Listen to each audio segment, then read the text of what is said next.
बिस्मिल्लाहिर्रहमानिर्रहीम। अस्सलामु अलैकुम दोस्तों, मैं हूं मोहम्मद यूनुस। आज मैं आपसे ज़हनी आजमाइश के 6 सवाल पूछूंगा। इनके जवाब आप कमेंट में देंगे।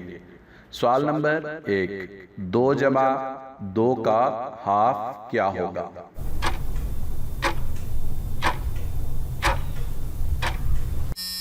सवाल नंबर 2, 40 को हाफ पे तकसीम करें और 15 प्लस करके क्या जवाब आएगा?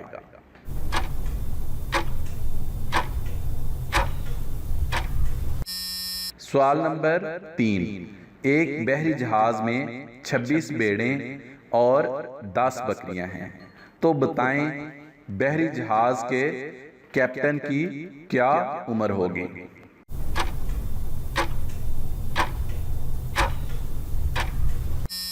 Question number 4. What is 50% divided by 2?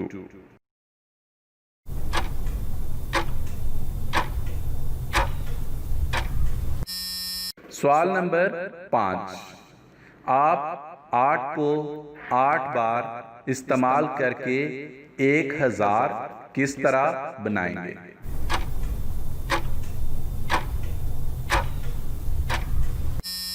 सवाल नंबर 6.